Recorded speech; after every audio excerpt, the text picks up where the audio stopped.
what else been going on with you? So it seems like when I was reading your books, well, actually, I read this one. So I Mhm. thought this is like a continuation of this one, Yep. correct? So Oh yeah. this is like part two, a continuation of this story.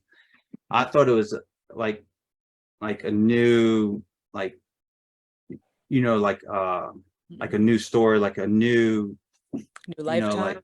yeah, new lifetime or something like that. So I was like, okay, this is cool. It made me ask certain questions in my mind, and I was like, all right, need to write this one down, need to jot this one down. And it sounds like you're still working with another practitioner. I know you're in Hawaii now. I don't know if you still work with Sarah at all, but it sounds like you're working with two other practitioners, correct? Yeah, I'm pretty much open to working with lots of different practitioners because I've realized there's a lot of different methods and there's a lot of different ways of doing things. And to be honest, I just want to keep learning. I want to learn as much about whatever this is. I feel like I've only hit like the Hmm. tip of the iceberg. And now that I'm aware that there's more out there, I just kind of want to go with it and see who comes into my life, what ends up happening, and what I end up learning from all of it. So.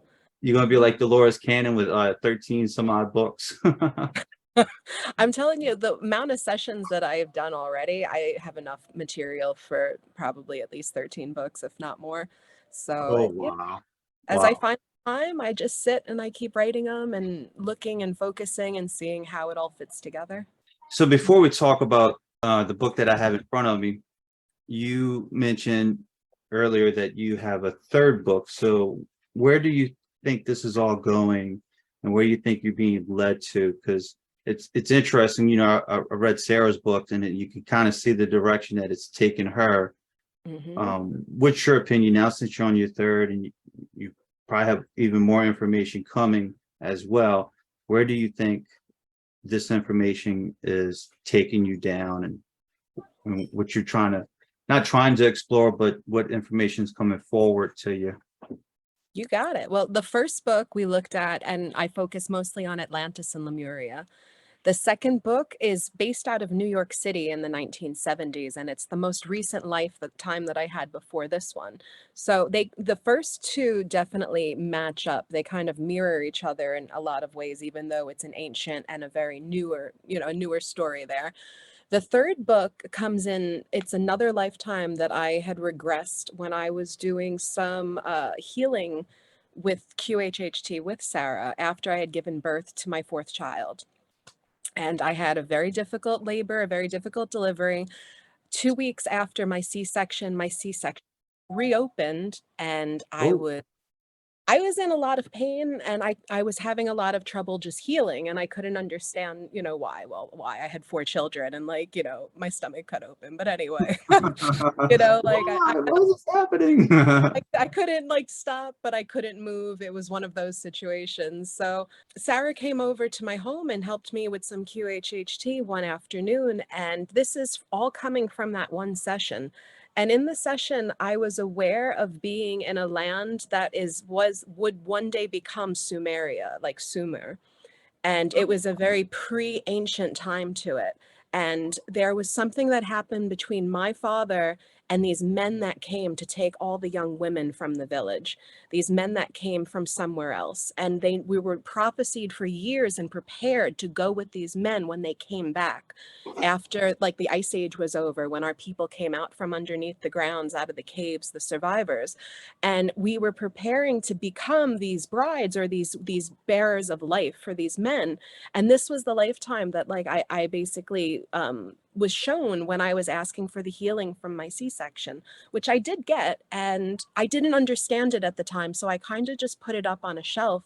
But now I've come to learn, I think that these people were people from the home planet, or similar to the home planet, another planet that's like Earth, that was coming here to basically mine things and to take things. And after the ice age, they came back to come and get us. And it's all about these women and how we basically had to, like kind of hide from these aliens for our entire lives in order to continue this breeding program, is if that makes any sense. Okay, all right. So this is in the third book, I'm assuming, right? Yep, this and it will tie in with the other two books. It will definitely be a Mm. continuation of the story, but that's just to kind of give you an idea. What I've come to hear from other people who I've explained it to is they think it's the Anunnaki that were coming back in an earlier time to try to, the what I'm actually calling the book "The Daughters of Man," just Okay. in relation to the biblical quote that refers to the sons of gods merged, came onto the women, the daughters of man, and I think just all within that realm, I'm trying to explore that past life in the Middle East or what would later become the Middle East and Interesting. see what relation Um, it has to now for me. I'm kind of smiling because that's one of the things I always couldn't wrap my mind around, like the whole part with the Anunnaki, the Sumerian times and everything.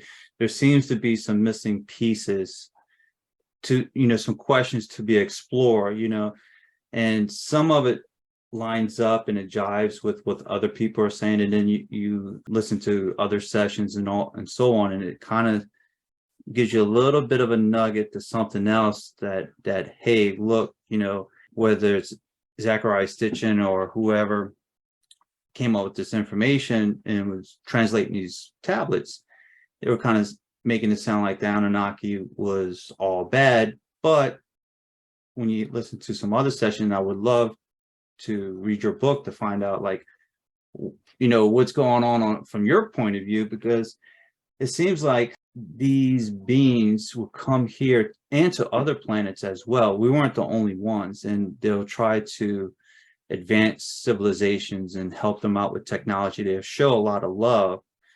But when you hear the other stories, like, no, we were slaves, they were keeping us as slaves, they wanted gold, they wanted this, and they wanted that.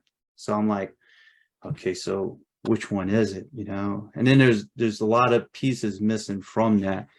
But I'm smiling because I was like, how does, look how the universe works. You're looking for a little bit of information, you're looking for something, and then next thing you know, you do an interview and you're talking about a third book, and you're like, yeah, this was gonna have Anunnaki and Sumerian times. You're like, There awesome.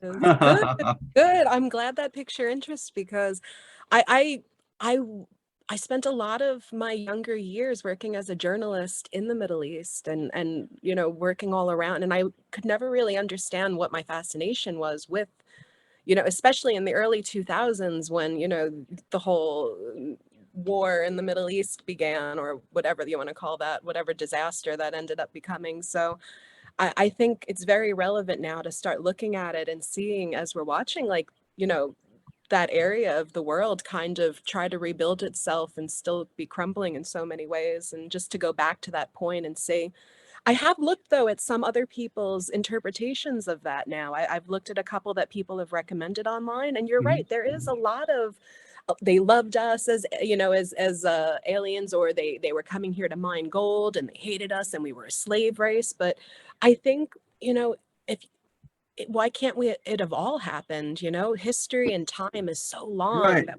so right, much that right. does go on, and it's hard to say that, maybe while there were good ones that did come Mhm. and did come in love, there were bad ones who came. That thought And crossed my some mind. came, just like there's people, like there's good and bad in all of us, and good Right, and bad all amongst society and the way we like to portray ourselves and be seen. right. So it's a little bit, Exactly.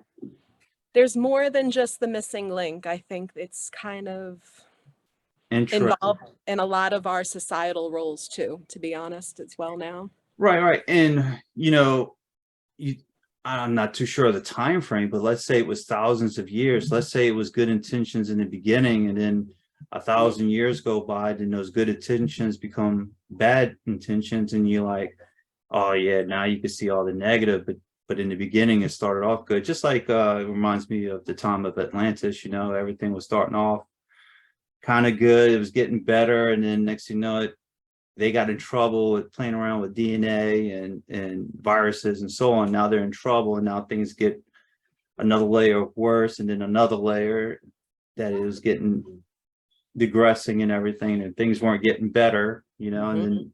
then it goes from good to bad, and that, when I understand, it was like thousands of years, like time frame.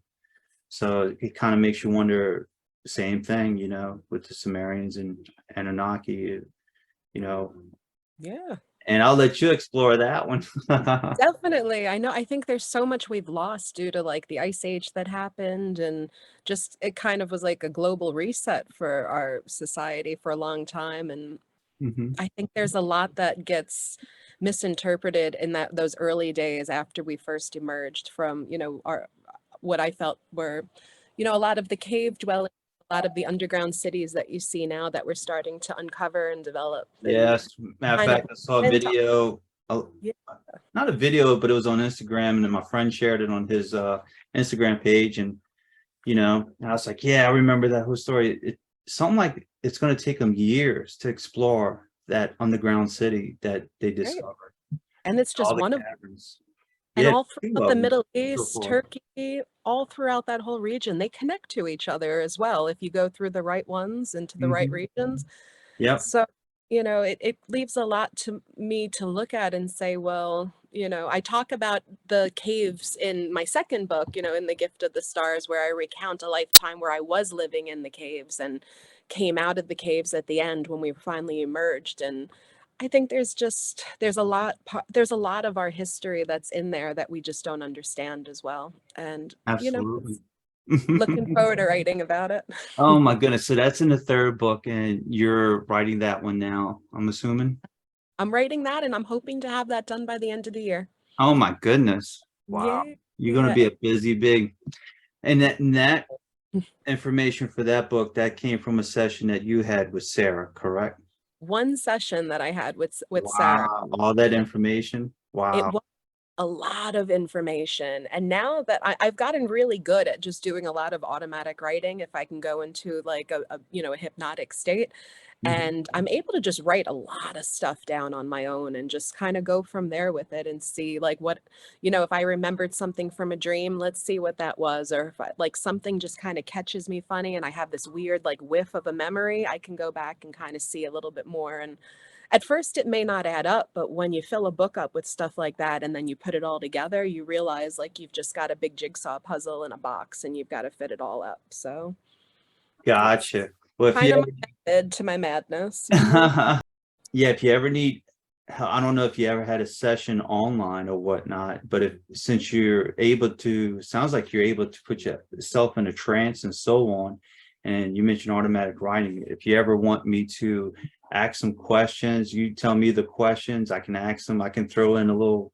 twist here every now and then as well. So, Hmm, nice. Thank you. I'm always interested in just learning more from people and seeing the difference in technique and what information opens up because of the certain energies between people. So definitely, definitely. absolutely. Thank Nice. Well, that's the third book, but tonight we're going to talk about your second book. Even though we talked about your first one, you. We did. don't We forget, did. if you're watching this video, she does have a first one, and Child of the Universe. I know it's probably backwards on the screen, but hopefully it flips. Looks good to me, unless my mind's just Okay, auto-correcting. Yeah. perfect. So on top of that, tonight we're going to talk about your second book. So I'll let you begin. What would you like to share? If you just met someone in an elevator and you're like, hey, I'm on this second book, and someone was to ask you, oh, what's it about? What would you say? This book answers a question that I asked myself during one of my first hypnosis sessions with Sarah Bressman Cosme, and I wanted to know what my past life was before this time. I was just curious as to, Mhm. where I had come from, what had led into this lifetime, and that's what this book is about. But it was very disturbing when I first found out that in that lifetime, I was young and I had ended up taking my own life and jumping off a bridge. I couldn't understand like why I would want to do that. I just don't have that inclination in this lifetime. I've never, what I mean, felt the need to go and do something like that. So it was surprising. Sorry, this is a really long elevator pitch, isn't it? Oh no. This elevator is We're going all from ears. Look, floor we're and like this. excellent. So with this book, I looked at what this lifetime was after I had finished writing Child of the Universe, and I understood my lifetime in Atlantis and Lemuria. And the further I got to understanding this past lifetime that happened in the 1970s in New York, I was a young woman named Christy, and like the Lower East Side of New York City at the time, which wasn't the nicest part of New York City. It was very dangerous. I had a mother who was a single mother at the time and married a man who was very abusive to both of us. And I lived a life as a young person in a lot of fear, but I also lived a very special life as a young person that I wasn't fully aware of till I became an older person. And in that, I was experiencing visitations from what many people would call maybe like an extraterrestrial, maybe a different type of being, a transdimensional being, whatever it is that you want to label it as. But I was able to, kind of communicate with things or other beings in my dream. Right. Is this, you mentioned the being three? Was that Yes. it?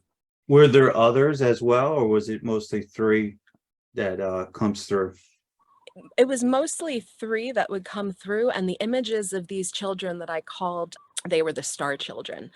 And in these dreams that I would have as a young person, I would dream of these young little beings, and they looked like human hybrids, like alien human hybrids. They had very large, big, beautiful eyes, and they were just kind of beautiful to look at. That's the best way I can describe them. You'd look at them and you'd be awestruck with them, like almost hypnotized looking at them, at what like perfection, or and they didn't look almost like us, so it was very different. You kind of looked at it and you went, yes, that is the evolution, that is like where we're going.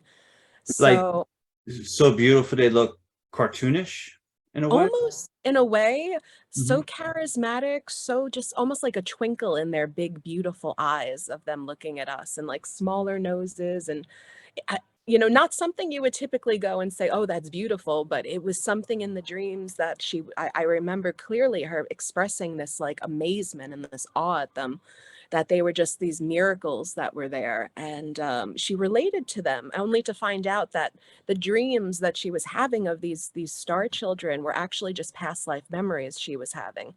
They weren't dreams of children from somewhere else, and that she was actually a hybrid child herself and had been in her past incarnations. That's interesting. I did not know that. Yeah. So through the course of her childhood, though, her abusive childhood kept it so, uptight that she was never really allowed to understand it any further. She just had to keep to herself and keep quiet. So it's not until many years later, when she's living at her boyfriend's house, that she has a chance encounter with someone who does hypnosis and begins to get these past life memories out of her. And everything just goes nuts. Everything. A whole lot of stuff to unpack here. And what I always thought was very, very interesting. So you're having a past life regression with Sarah. And then in that past life regression, you're Christy in New York City. Mhm. And then they're having a past life regression in their session. So it's kind of like you went from one past life to another loop and everything. And that was the shocking and amazing stuff, is like, not only did you go to two levels, you went like, multiple levels and everything. And then you mentioned the dreams and stuff. So what was that like? You having a past life regression and you're recalling a dream? Yeah. Was that like, did it feel like a dream? Did it feel real, or? It felt just like information, like Okay. pretty much with the same of all the rest of my sessions. It kind of just feels like I'm getting a download of some form. And then suddenly, as I'm like processing it, I start to understand what that information is, and I process it and put it into the order it needs to go into. I never really feel like emotionally attached to my stuff that deeply in my sessions. It's just kind of more of I wouldn't say like an interpretation, but like a translation at the moment. It's when I re-listen to them, that's kind of when I start getting a little emotional about stuff. I Yeah. tell you what, when I was reading the book, I was like, I felt so sad and, sad for you. I was like, oh, why she had to experience all that? And, but I think that all of it had a reason for it and a purpose for it. Cause, I'm reading, I'm like, oh, I feel so bad for you, for Christy and so on. And I know it was connecting to this lifetime of you. There was Mhm. some connections to it, whether it was physical, medical, spiritual, and so on, but you can see the connections between it. Oh yeah.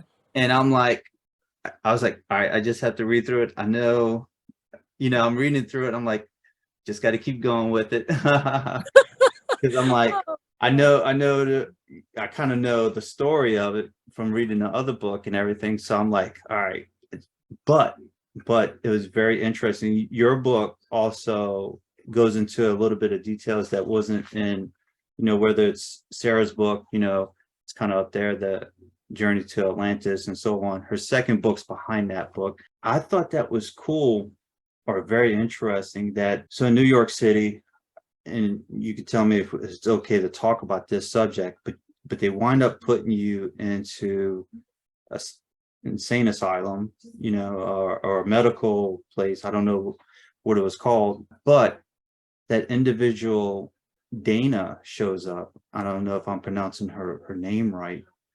Danny. Danny. What are Yeah. the odds that she shows up at the same place that you're at? Right. From a childhood, playing around with the red crystal, and speaking of red crystal, that's the name of the publishing company, Red Crystal. Yes. That's maybe I opened that up this last year just to kind of I have a lot of things I'm doing with the books and audiobooks and translations, and Mhm. it kind of helps me just keep track of everything to make it legit. So Perfect. Well, congratulations. thank But you. what are the odds that she shows up from your childhood at a babysitter's, and the next thing you know it, y'all link back up at that medical place? I don't want to put it in a Right. Well, negative term. that's all right. But I think what are the odds that, I'd come into contact with someone like Sarah Bressman Cosme and for 10 years be friends with her, and then suddenly this whole thing comes out. How different are the odds of any of the other things that I've Mhm. encountered? To me, that doesn't even feel like it's a bit of a stretch. It kind of feels like that's the when you consider blowing up Atlantis and other things, I think that's the easier thing to stomach sometimes. And, New York City, they kind of just, in the 70s, their mental health services were kind of throw them all in one room and see who survives the night kind of a situation. So Yes, if you yes. were a woman saying anything that wasn't, what do you want? What kind of beer do you want with your dinner, honey? That's kind of where you were heading off. Right, right. It's not that hard to think that two people who weren't really crazy would end up in a psych evaluation center because they're having some, crazy woman mutterings at the moment, which is kind of the impression I got for both of them. Mm-hmm. Mm-hmm. Yeah. So, and it's now she worked for, I'm assuming, a broadcasting station. I'm assuming, was it news? Uh, Yeah. okay. It felt like it was a news network that was in, somewhere around Midtown Manhattan. And it felt like it was a bigger network that had several different smaller shows working within it. Okay. So Yeah. I was looking at your current lifetime. Hmm. So you mentioned that you was a journalist and, Yep. a writer and so on. So I'm like, man, what a coincidence that is. Is it though? I don't think it's a Look, coincidence. I think, look look at the at the loops of that one. right? We have so many things that we need to come to terms with and bring peace to our soul with. And, I think many times we continuously pick the same careers, especially if it's a new kind of career, like television's new, news is new.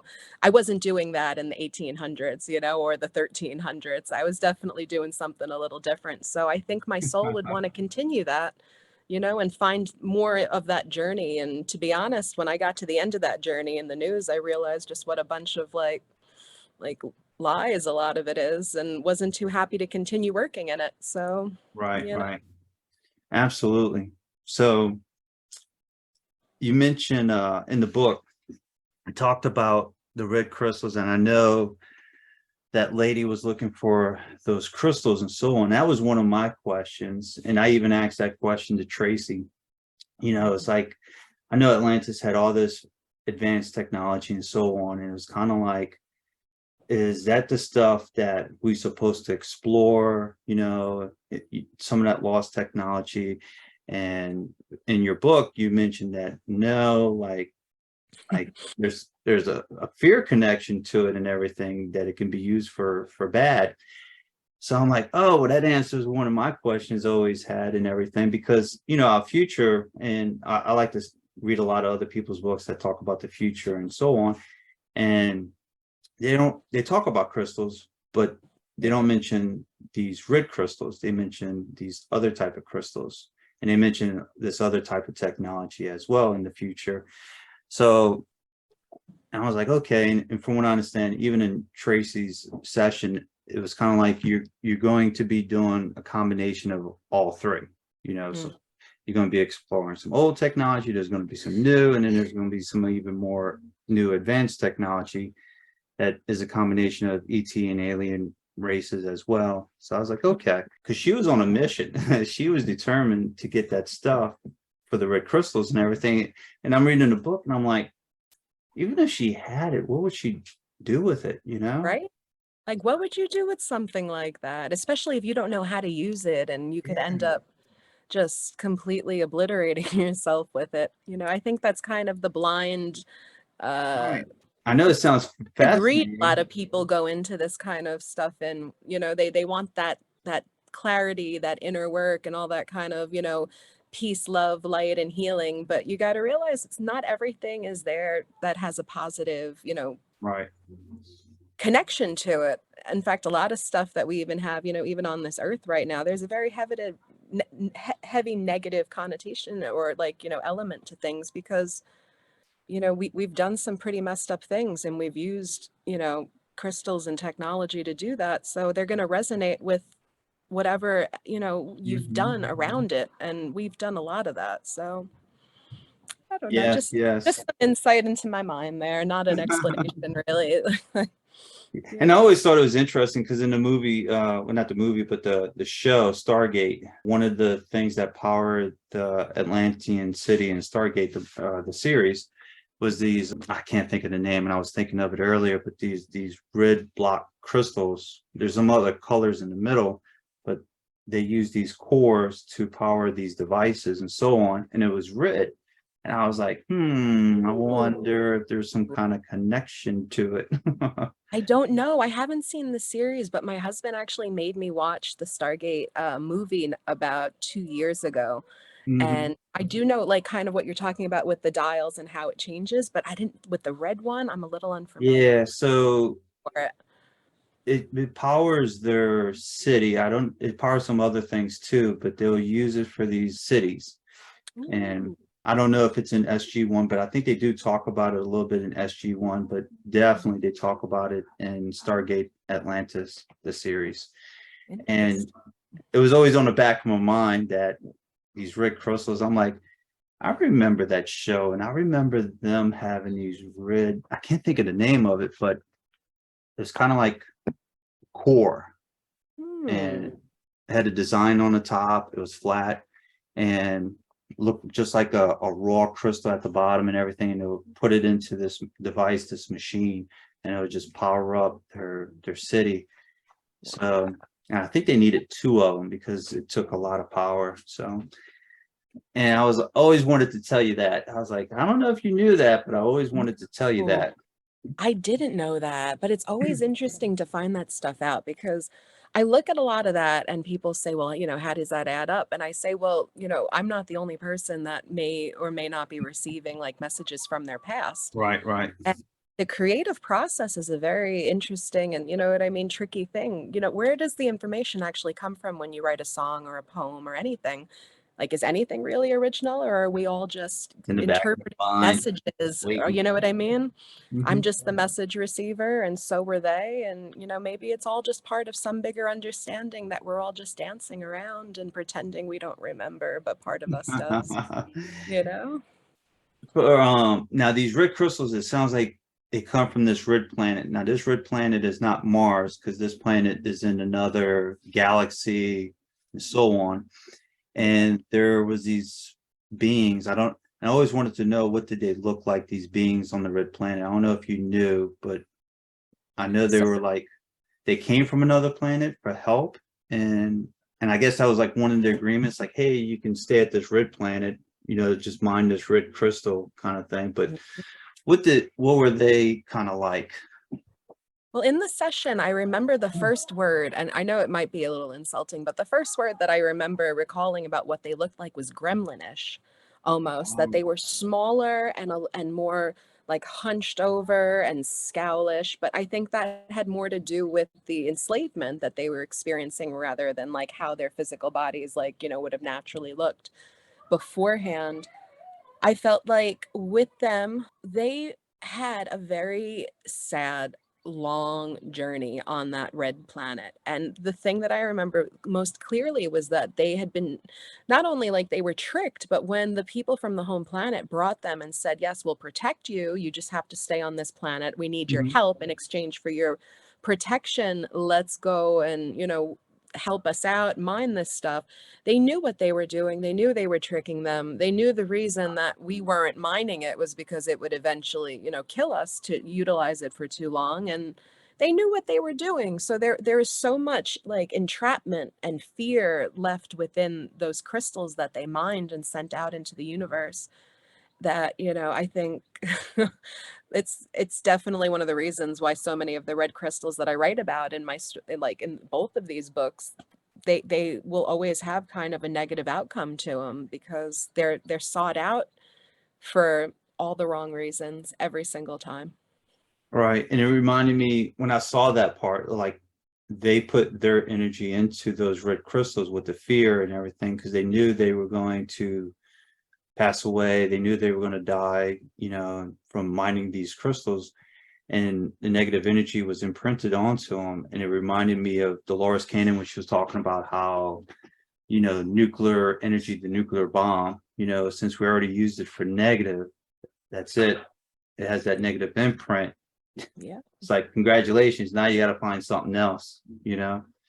So it could have been used for greatness, but now we'll never truly understand the positivity of it. So now it's like, okay, since you messed this one up, now you got to use this. And when you look at it like that, like how many times have we probably come into that situation throughout the course of like just whatever we are as development and evolution through planet after planet? If you want to look at like where did we come from before this and then before this and before this, I'm sure we're hitting some kind of evolutionary moment where we continuously use and utilize things like this and misuse them and hopefully learn a lesson at some point. But I think, we look around us and, I think there's examples of things that would mimic the red crystals technology all around us Mhm. that could really destroy Yeah, us in a moment here as well.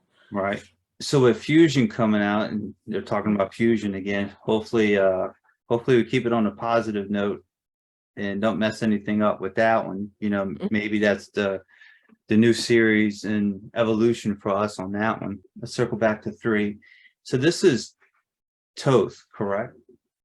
But in your dream, you call them 3. Yep, that's what I was told to call the being in my sessions.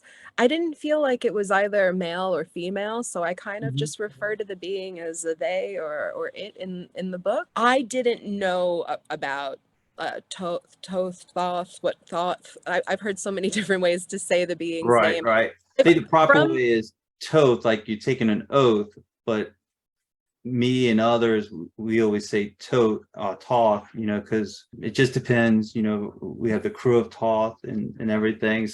It depends on who you are. I've realized that because I've learned a little bit about Toth since then, and I Mhm. can see since those sessions that I had with Sarah, where I understood 3 and understood the role 3 had in guiding Christy and what you would almost call like a guardian angel, but that has more of like a Catholic or Christian connotation to what the role of that being was. Mhm. So I think, when I look at the other things that people write about and say that 3 would have done in different incarnations, yeah, that kind of makes a lot of sense to me. 3 seemed like a being that would want to get things done. And, if you don't do it that being's way, it's going to get a little bit difficult. But I see how that would be a match to my own soul's energy sometimes. So I don't know. I just look at it more of a personal, introspective way rather than looking outwards all the time at it and seeing, or looking or judging their, you know, reincarnations of what they may or may not have done at some point. So, Absolutely. yeah. So, but 3, you think 3 is part of your lifetime in this one, or was it majority always in Christie's lifetime? I would say Christie's lifetime. I think this lifetime is a fresh start, and I think you pick new. you go differently, you know, different energies and beings go towards different areas that they need to go to. And I think I'm dealing with a whole different, you know, crew this time. Gotcha. That's just the feeling I've got. Oh. I don't have the official report. I wonder when, when you was, picking your lifetime, you're like 3, I got this one.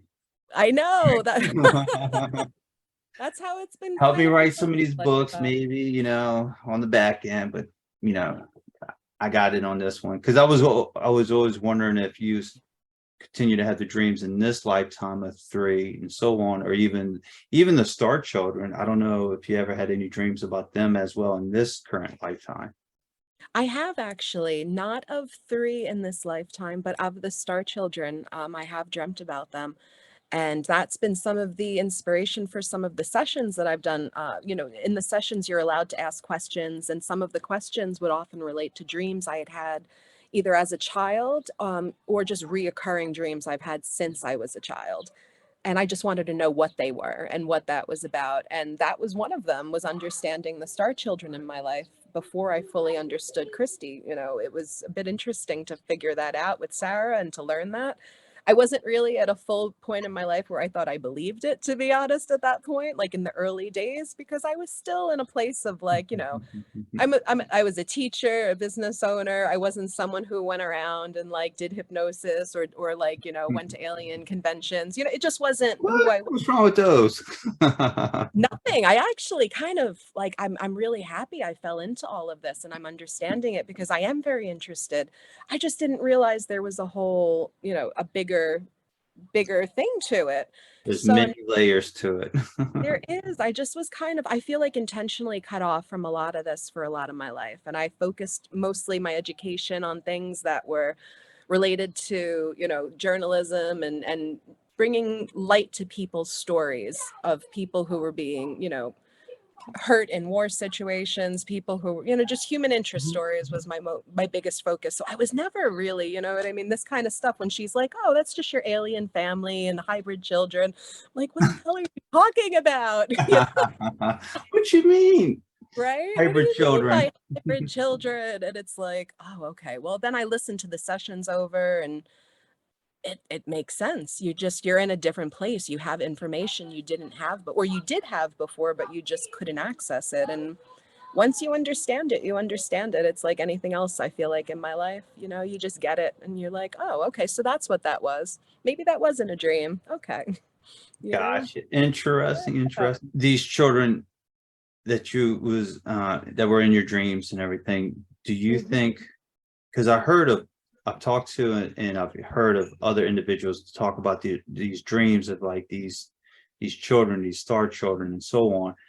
And I want to see if your story kind of matches up with theirs or any similarities, but like they always felt like these children that they're dreaming of is like heard of like these are their children that's for the future. I've heard these are the children that, yeah, they're hybrids and so on.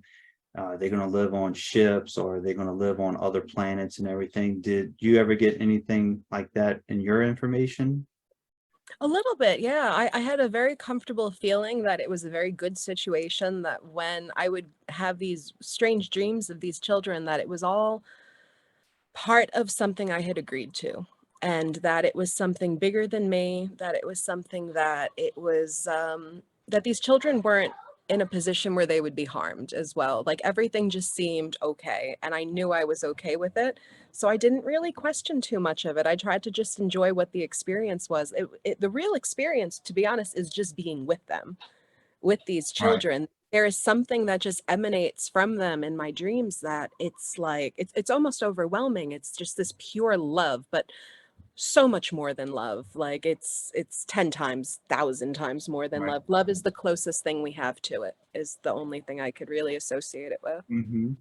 And that's the same thing that others have said, like these children are so much more than this, what we think, they belong to this whole bigger picture, kind of like what you were saying, like this bigger idea concept, and it's so much bigger than us and so on. Yeah. So the reason why I thought that's pretty cool is that eventually when things settle down on my side, I want to create a new series that talks about, because you plus many others talk about these hybrid children and so on. And Mhm. one day I'll like to explore that and interview and talk to individuals like yourself. So we're going to have to do another interview just for that subject alone, which could probably take 2 hours by itself, you know? Imagine it could go on and on. And honestly, I'm only in the beginning of my understanding, I feel like, of them. So when you're Okay. ready to do that, I Have may some have a more little bit information. more. Maybe you can help find some more, it's Hmm. all Yeah. just a big journey.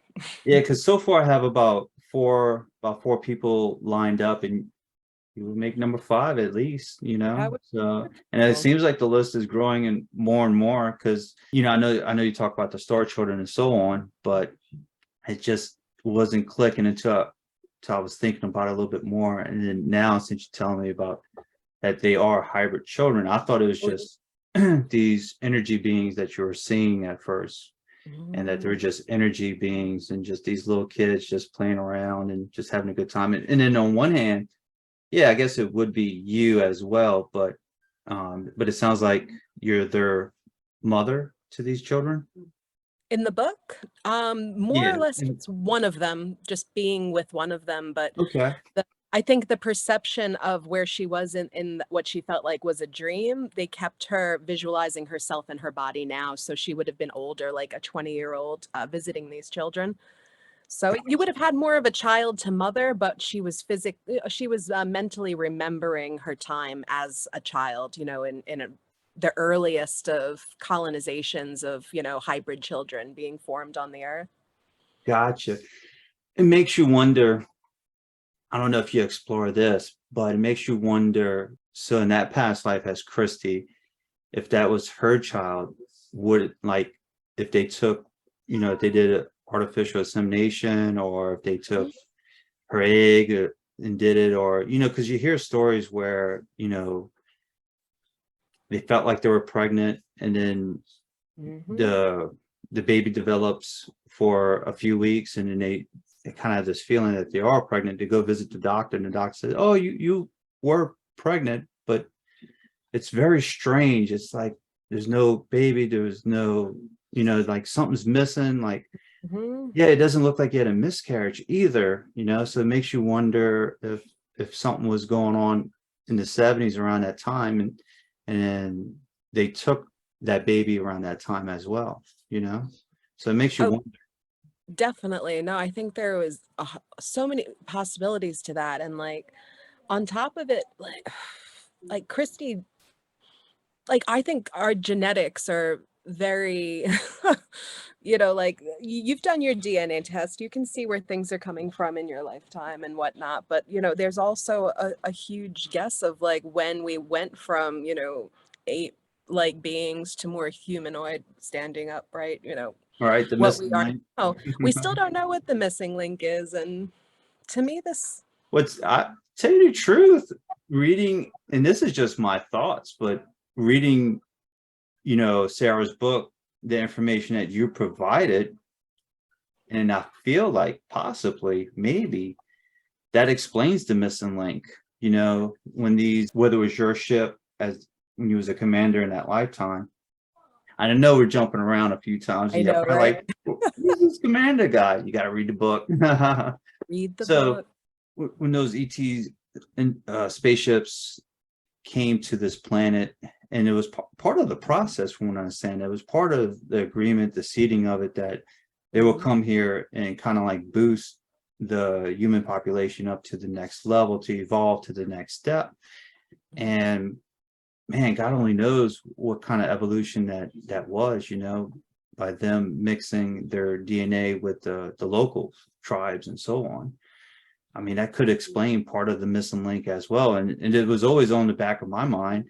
Now, the only difference is whether you're watching the History Channel or something else, you always kind of have the impression of that these ETs were on this ship, and that they were taking humans, combining sperm and egg, and then say, okay, you're pregnant now, here you go, back to the civilization. But from reading the books, it's kind of like more of a, I guess you could say, more of a natural process. Like, Mhm. it came to this planet, and then it was interesting that the whole game plan was not to stick together, but to venture out and to mingle with the tribes and fall in love with the locals and create a relationship with the local inhabitants of that planet. So in a way, I'm kind of, I mean, that's just my opinion. I feel like that's where the missing link is, you know, that's why Like there's such a jump, you know. mutually assured survival seemed to make the most sense to me. If people came here, I think that they seeded this planet a long time before Mhm. they started upgrading the humans that developed. I think that they were part of that sprinkling that created the organisms that Yep. evolved and become humans. But I do think they've been responsible for coming back time and time again to make certain upgrades for genetic, Right. variation, Right. things like that. Yeah. But to me, it makes sense. I'm sure, it's just my interpretation. It's definitely not a proven theory in any sense, shape, or form, but neither does, science This doesn't is also. all conversation, people. It's just conversation, it's just theories, it's just things I think about after hypnosis Mm, sessions. So, one of those things that make you go, what right. if? What if we're just looking in the wrong direction and the answers are actually right in front of us? And that Right. tends to sometimes be the most logical answer to things.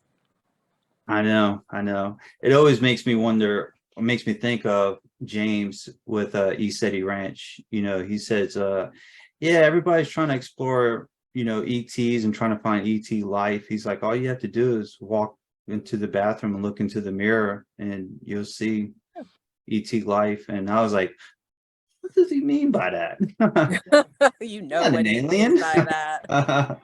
I'm not no alien. And then you learn, you read some things, you hear some things, you're like, oh, that's what he means by that. Like, the mixing of the DNA was brought here. It's, didn't originate here and so on. And you're like, oh, okay. All right, now I see what he's talking about. Exactly. What's better than to have, some organisms naturally develop and adapt to life here on this planet and then come back when things are going pretty good and upgrade them. That's what we do with our cell phones every 2 years at the most. Things are going good. We got a better, let's make it better. Let's keep it going. I know, I know.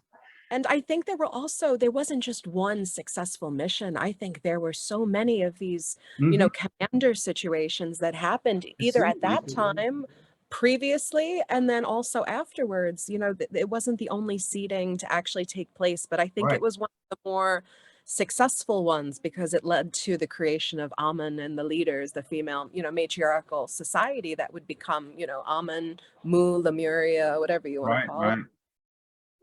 Yeah. And look at the connection of that one, I mean, that was kind of like the root of it, because, Oh, yeah. one commander stayed with Lemuria, and then the other, I don't know what a position he was. I think he was a scientist, right? He wasn't, it seemed I like he think he was a was in more of a energy. scientist. Yeah, he was Yeah. involved in energy creation, and that Right. was what his So role he was. went to the other section. I was like, what are the odds of that happening? Well, He I went think to that's the Atlantis, yeah, so that's the luck of, the chasm of the vortex of these, what I would call your Stonehenges, what they were used for. What I found out in my sessions is that they were like ancient transport devices, and unlike an elevator, you couldn't pick a button. It just matched up to you energetically and uh, brought you to the next opening that was the biggest match for what you were at that moment, what your molecules were saying about you, and would bring uh, you there. So, it was necessary that one went to one and one went to the other because they were not going to do too well together anymore. oh, I'm Mhm. glad you said that because in one of my books for Guardians of Magic, I'm trying to, sci-fi action story. I'm trying to loop Yeah. in that Stonehenge, and I'm glad you mentioned that match part because that was one of the thoughts that I had in my mind. I was like, Yep. yeah, how can I connect the two stories? Because you hear some stories about Stonehenge, what happened in our ancient past. And I was like, okay, what's some of the ways I can throw this Stonehenge thing into it? Like, why would they go to Stonehenge? And I was like, maybe if they had a energy match and they were needed to go there, Yeah. not like their vibration, but like, hey, we kind of need you to come here. We know you want to go to Hawaii, where it's all beautiful, but Yeah. we need you to go here. Right. You're not a match for them. Sorry, Yeah, buddy. don't go there. You got to go here. Yeah. You're going to Pittsburgh. That's what you're a match for. No, There you go. no, I'm joking. I love Bundle Pittsburgh up. anyway. Exactly. So cold right now, but not here. Oh man. No, I think there's definitely there's a lot. What I've understood just from going to a lot of these places and traveling in my youth and seeing them and touching them and feeling them is realizing like just how strange the energy is around a lot of these monolithic places like the pyramids or Stonehenge, Mhm. this great Sphinx. And it's tremendous when you get near them, because I felt like when I approached the pyramids myself when I was in my youth, I felt like time kind of slowed Oh, down wow. around me, that it How old had this were you when you effect. went? I was 19. Oh, wow. Was it a Yeah. school thing or was it family? No, I ended up getting a job and I went to Egypt. So I worked for a radio station called I think I can't remember the name of it, to be honest, because it was like 20 years ago now, but I worked for a radio station for a little while there. Oh, sent you to all kinds of interesting places. That's what I love doing. Before I had children, I was everywhere. I couldn't be, I wasn't in the same place for more than a month. I would go and work all over and travel, and Now, now do a little you different. think, I know you did it for work, but do you think there's a hidden meaning, like a energetic meaning for all that? Like, Oh true, you did yeah. it for work, but you think you did it for also downloads or reconnection or anything like that as well? When I look back at the places I've been to that I just casually, I'm not even joking, just casually fell into and was brought to, there's no doubt in my mind that I was brought to these places to have certain realizations in my life at that time in order to either evolve past things, just to grow as a person and to spiritually understand myself a bit differently so I could move on to, I guess, the next level of understanding of myself and people around me. All of these places, I ended up just casually being brought to like Delphi in Greece, which I don't know if you know is Oh, my like one. brother's been asking about that. He's on Yeah. a little bit of a spiritual awakening, and that was one of his questions. He said, he gave me some homework evidently, and I had never got the proper answer evidently. But he said, explore the Temple of Delphi. There's something written on it. And I was like, Yeah. oh, okay. Know thyself. That's what I told him. I said, but didn't say it in exact words. I was like, to know yourself, but to be yourself. And he says, you close, but that's not what I'm talking about. I was like, Yeah. I said, okay. Yeah.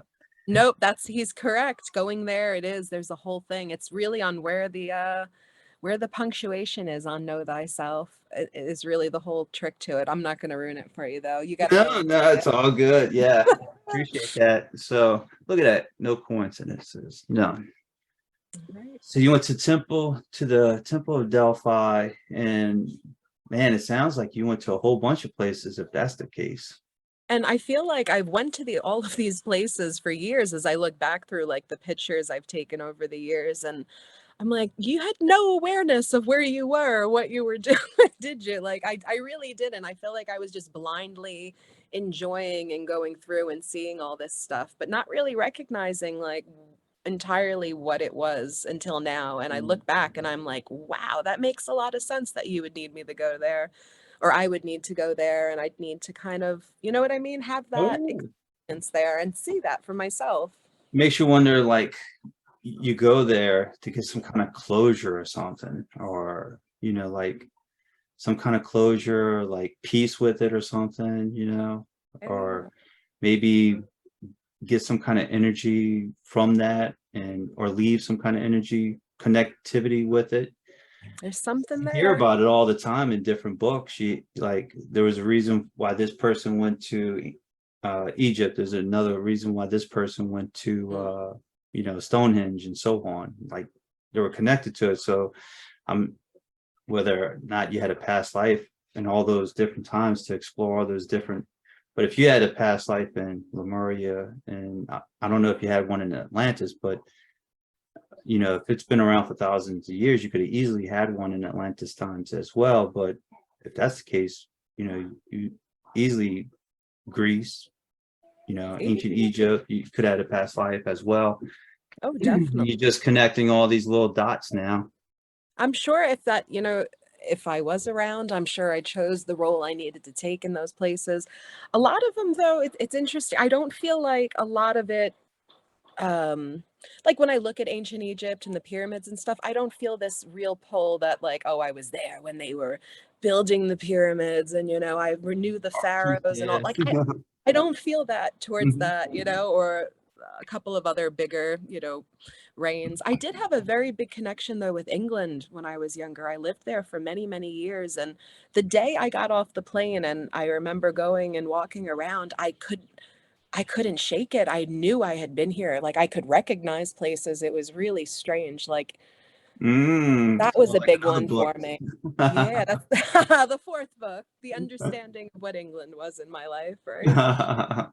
Oh, yeah, the third one, I hope to understand what this whole thing with the Middle East really represented in my life and what this was and why that was shown to me when I needed that healing after I had given birth. What is the deeper understanding and just who were those men and what did they want? Why did they want us, And why did my father stand up to him? That's another thing I really want to know because I remember in Yeah, sessions, absolutely. not to like go off on a whole different rant, but the session that we talked about this one was actually really disturbing. It was a scene of like a battle scene had taken place and people were just dead everywhere, like all over in this kind Wow.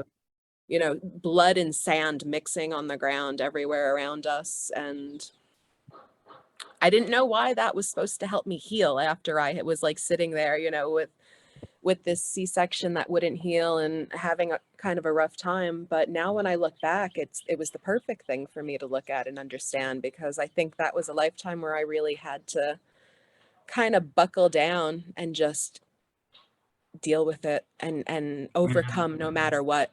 And this isn't a lifetime where I die suddenly or early or tragically or Mhm. I spend years imprisoned. I feel like this is the life, like a lifetime that was a real empowering lifetime for me as Right, well. right. And I kind of want that to be the tone in it as well. Right. Do you think when the connectivity to it, were you pregnant in that lifetime? Oh, definitely many times. I know the last scene I was taken to in my lifetime before the session ended, I Hmm. was in a large, it was like an outdoor or indoor room, and it had a large white arc above me, like made out of stone. And I'm talking like 40, 50 feet up in the air. This large white arc covered me. And all of these young children that I assumed were my grandchildren or children I was connected to, and they were all gathered around me playing right around, and that was like the happiest Mm. moment I had before I had passed in that lifetime. So that was the ending to it. Oh, that's interesting. Yeah, because trying to connect the dots, why that session came up. Maybe, yeah, you see section and you needed healing. Maybe it dealt with, you think they were trying to take your child when they were trying to take people, were they trying to take your child as well? They I've realized later on, like as I've re-listened to the sessions, that they were going to come back later on and they were going to try and take my children. And I think that's a big part of the book, to be honest, is just Interesting. how do you outsmart the Anunnaki when they've come for your children? Well, Yeah. Especially, yeah. wow, that's interesting. And maybe because I'm thinking of your other session where the lifetime of Christy in New York City. I remember you talked about this tumor that you had, Yeah. and you was willing to explore anything and everything to fight this, to get rid of it, take care of it, whatever it took, you was willing to do it. And it's kind of like that message was there. And then by you exploring that past life as Christy, because of what they did to you in that uh, medical center, what Yeah. they did to you there, and you was able to bring out all this great information as well. And it's like, because if you think about it, if you didn't have that tumor at that time, you probably would be like, nah, there's no reason for me to explore anything. There's no reason for me Yeah. to try this hypnosis stuff. I'm good. Thank you, Definitely. Sarah. It was nice I seeing you. Right. Like I didn't even go to Sarah looking for the sessions to heal that. She came to me wanting to do Mhm. her level 3. So to be honest, when you look at all the timing and the coincidences and everything else, it's Right, just there's right. so much of a bigger plan out there than we can physically, mentally wrap our minds around at this point. Time is not a straight line and nothing just happens on its own. There is all reason, connection, and you may not like the reason or connection. It doesn't mean that there isn't one. Right, absolutely. So it makes me wonder, yes, you with the C-section thing, it makes me wonder if that was done for a specific reason as well, for you to explore another session to get this other information about the Anunnaki and the Sumerian times out as well. So it sounds like your body's like very much connected to you, like, all right, hopefully you don't have to experience anything painful. You No, know what I I know. mean? I hope not. But to be honest, I think the strongest stuff comes from, the times where we do go through painful things and Mhm. we I've come out heard. of it and we've learned and we've grown. And, the best albums you hear from most musicians are the first ones when they're struggling and they're going through all kinds of shit and they That's come out true. with something genius and it's amazing. And, sometimes that's just kind of what you got to deal with in order to understand the beauty and the depth of something that's going on. It might have been a powerful or, the painful lifetime, but it all weighs itself out. It all balances itself out in the end. Oh yeah, But there is no absolutely. end. Keeps on going. It just keeps on going. So So now in that book, um, the lady, you made your phone call to the lady so she can help you out. I'm trying to think of her name, Julie, I think. Julie, yes. So in the second book, in The Gift of the Yes. Stars, so after Christy gets institutionalized, she's allowed 3 phone calls from her doctor to call out. And she calls her mom and gets nothing. She calls her boyfriend's mom and gets nowhere. And then she calls the woman who hypnotized her Mm-hmm. Mm-hmm. and realizes after that phone call that she's on her own, that there's no one in the world who's going to come help her anymore. No. Yep.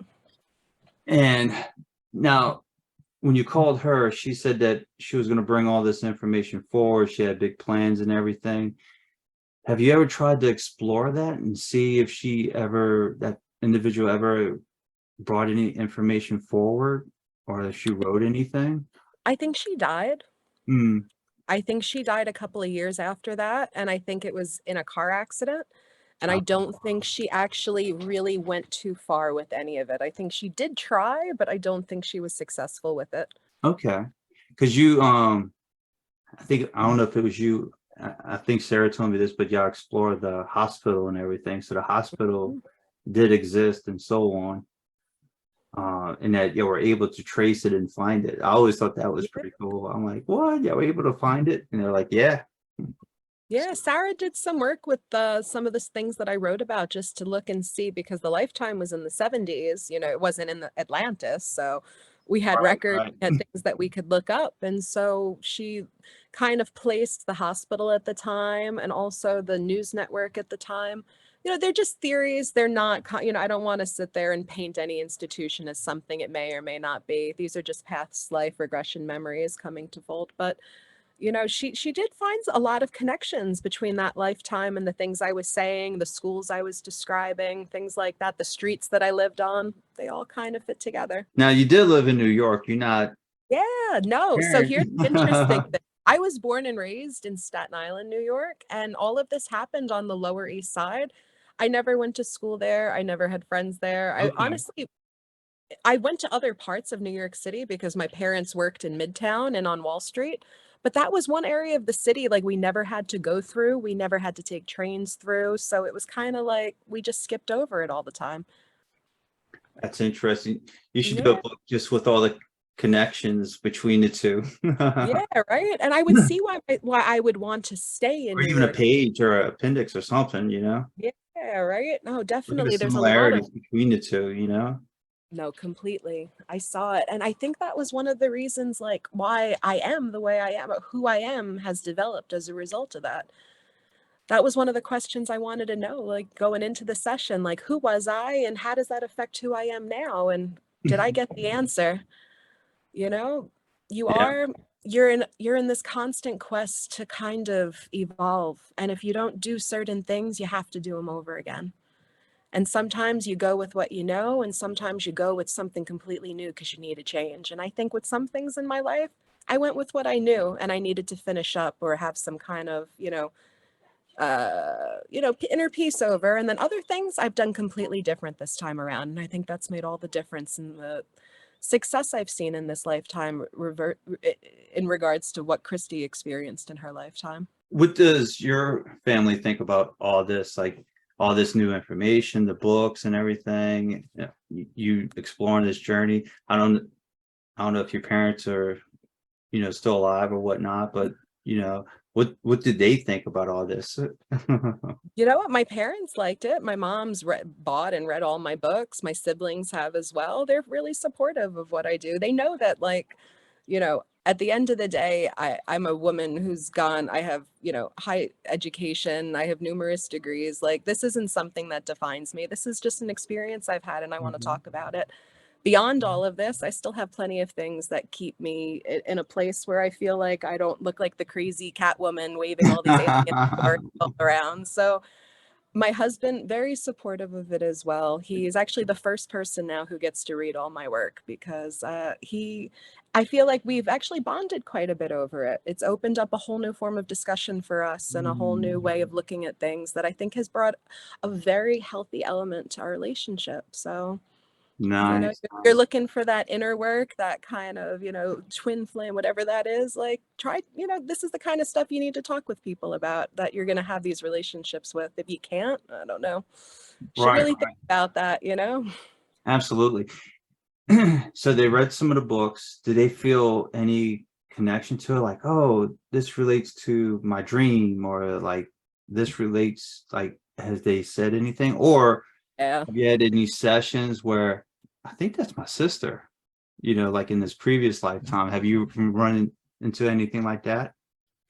Interestingly enough, I have. So with my sister, one of my sisters, after she finished reading the book, she called me up and she said, listen, in the first book, I talk about how Kala had an older sister named Aruna, and Aruna died when she was a young child. And that's why Kala was born, was to replace the child who died, who would become the matriarch, the queen, the leader of Amun. And my sister said, for years, I have been getting phone calls from someone who calls and asks for Aruna and then hangs up. And she said, right. And then there were also some other things with names too in the books that had weird connections to her life. And then she said, with the second book, my niece, who's just a little, like, she's just a little 4-year-old, she wouldn't stop putting the book down. And like, just, I don't know. She said she had this weird connection to the book and kept asking about the girl in the book. And who's the girl? I want to know more about the girl in the book. And like, my sister said she never does that kind of stuff. And it's Which just, girl? the Which? girl, these girls in the Oh, books, she okay, okay. wanted to know who they were.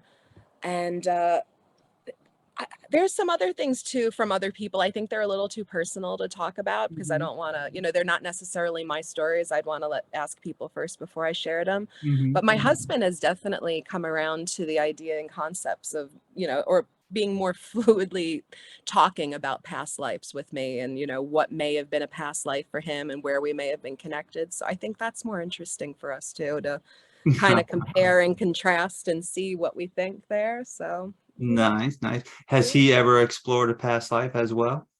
He's never done a session, and honestly, I don't think he probably ever will. It's not really his thing, but he's very confident in what he like knows is something from like another time, just I guess either in warrior instincts or Yeah. fishing instincts, or you know what I mean? Just Well, different things he does. right, Like right. He might explore past life and he was not a warrior. He was something else.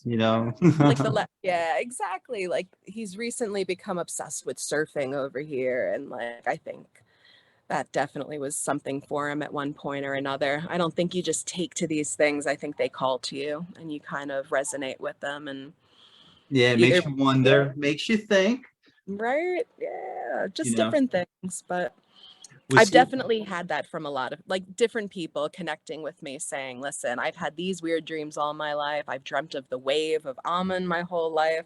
I get emails, I'm not even joking, like every other day from readers who write to me and tell me this whole long story about their lifetime in Atlantis or Lemuria, and it's great to listen to, but it's literally it's almost shocking sometimes when I see it. I'm like, is it just me and you having these things, or is it me, you reading it and understanding it and then having this understanding, or is it just us all coming together and starting to remember this as a collective? And it's because we're becoming more open, you know, as a society about this kind of stuff. So It all goes back to some information that I received a long time ago that, you know, whether it was World War II or even in the 70s, because it was very interesting that you was exploring this information even in the 70s. It makes you wonder if that information did come out in a positive way, like a book mhm, release, anything, what that information would have done to the population and so on. But it kind of makes you realize that it's like, oh, you know, I remember sessions where they said it's time for us to remember our past and to remember lost information that has been lost from y'all on purpose, and there's reasons for that as well. And you mhm. know, and even with your books, all this great information coming through, it's like, oh, it's like, yeah, I kind of need to remember this and remember y'all part of this bigger story, you know. Mm. A lot of lost history has been lost throughout the thousands and thousands of years. And, you know, by you knowing this information, it's kind of like there's some healing, some relief, and some awakening that is embedded in with it all. So, but yeah, it's very interesting. Then it sounds like more and more information is coming through, and just makes you wonder, like, man, what else are we missing the boat on? You Yeah, know, right. I what think else is? it's all just steps. We have to go through one, we have to understand it, and then the next thing that we need to understand starts to become available to us, and it's just a continual process. So, you know, we knock them down and keep going, see where it leads. So my question to you is, I know, you know, you kind of new to the scene. A lot of this information is new to you. You never really explored it, you know. What is your thoughts, like where you think all this information is taking us, and like where do you see the future of all this stuff, like the future of mankind, humanity, you know, Earth, like what are you getting, like what is your sense of, like, hey, this is how, what you think and how you feel of where we're going in the future? I Well, know we talked about this a little bit. I just wanted to know, did anything else come through? Did anything change your mind? You know, what are you thinking? I think we are just continuously learning and growing from this information to a point where we are just going to evolve into beings that no longer need to function the way that we function. And I think our bodies and our minds are completely capable of it. And we're just not there yet. And I think we need to go through these things and learn these things. And we've had a really long, difficult history as beings on this planet, trying to get to this point. And the Okay. longer, you know, I think we're just heading towards this evolvement where we become less vicious, more understanding, more compassionate, Mhm. and you know, not necessarily perfect, but we get to a point where we've gotten past the immaturity that we experience as a species right now. The reason why I asked that question is because I know you're kind of new, and I think the birds vouch for it. I'm assuming that was birds in the background. Mhm. It sounds like they were chirping away at it, because you know it's always interesting to get someone else's viewpoint of it, that's seeing new information and exploring a certain avenue of information and what how they see things and what are they gathering from it. So, but yeah, it sounds like that's exactly where it's all lining up to be, that we will evolve, that we're all, that we need to know this information, because when we do evolve, we're going to be remembering more and more of it. And then certain individuals will be waking up and they'll be like, what does all this mean? Like Yeah. what does this, you know, who are these children I'm seeing in my dreams? Or who's this warrior or individual in Atlantean times that I'm seeing? You know, what is this? You know, what's this big wave and so on, Hmm. and it just makes you really realize how much of like the patterns connect with everything, all Yes. the connectivity. So with that being said, you also mentioned that people are writing you and sending you messages. So if someone's watching this video, what's the best way for them to connect with you? Oh, that would be great if they wanted to connect with me. I love reading stories of just what people have remembered about their past lives in Atlantis and Lemuria. And even, from my books, if you read my books and you feel kind of triggered from something or you resonate with it, please reach out.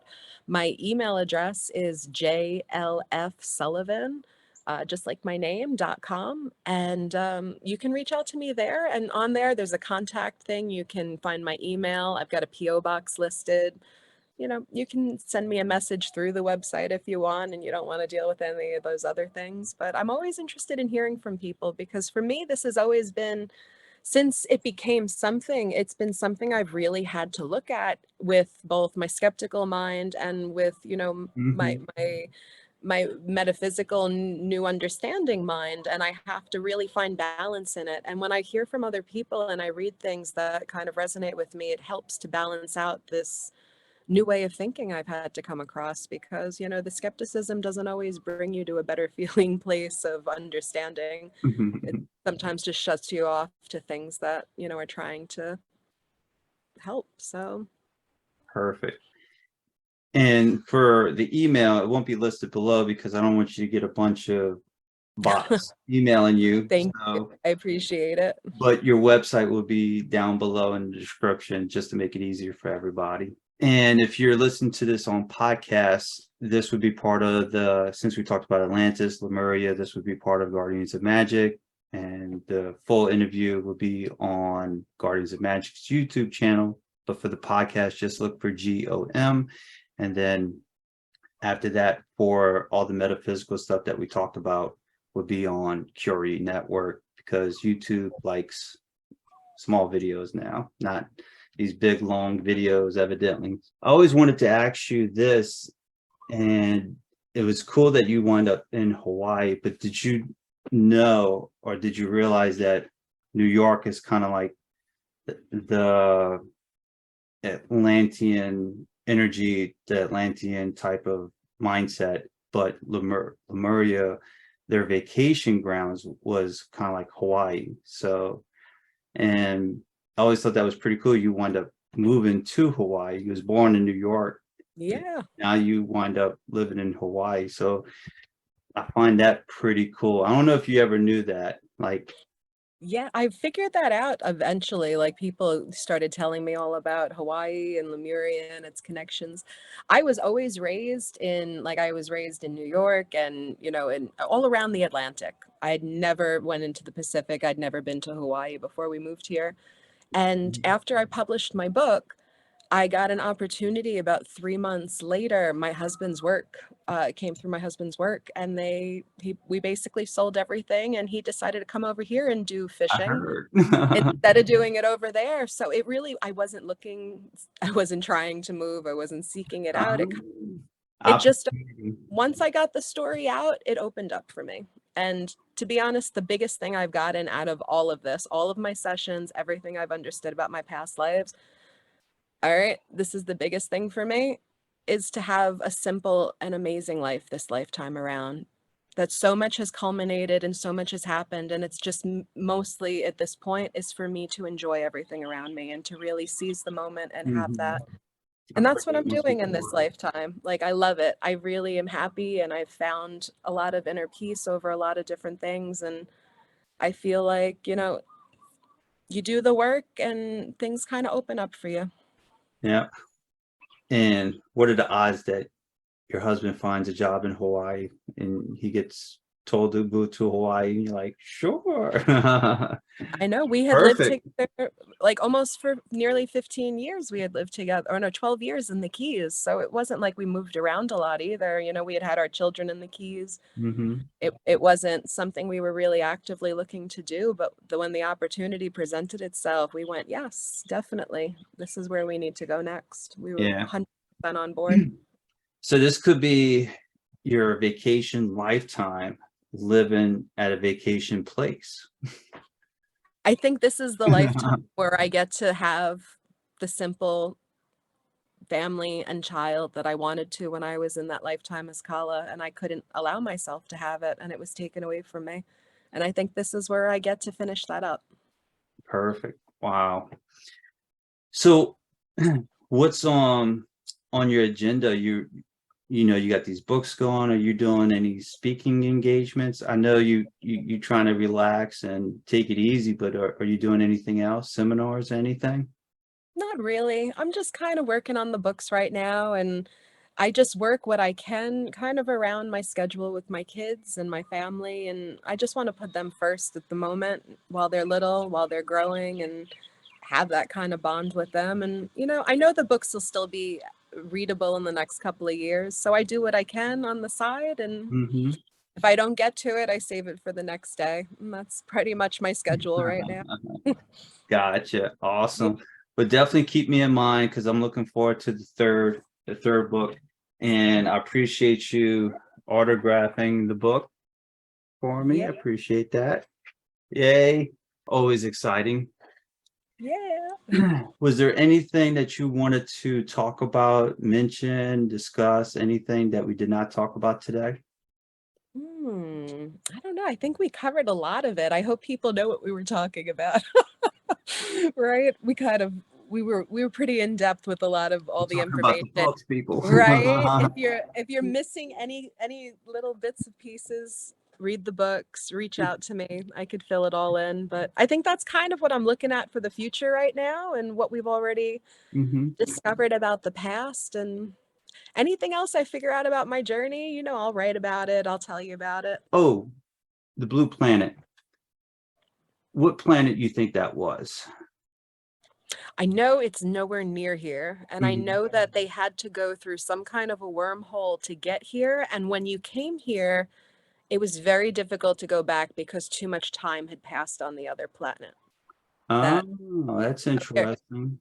that's what I do know about it. I don't have a name for it, but I do remember seeing like the glowing blue of it, and next to it was the smaller red planet that was like glowing red off in the distance. So that was like the closest it had to it.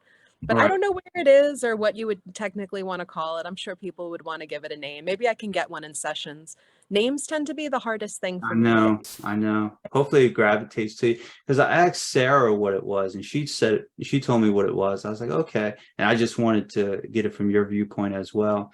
I'm not sure, to be honest. Okay. Some people think it may have been the Pleiades. It may have Mhm. been, Yeah, that's what Nibiru. we were thinking, that it could Yeah. be Palladian star system and everything from that. I think it is, but I also have trouble kind of saying like yes or no to a lot of that specific stuff, because maybe it was, but I'm not.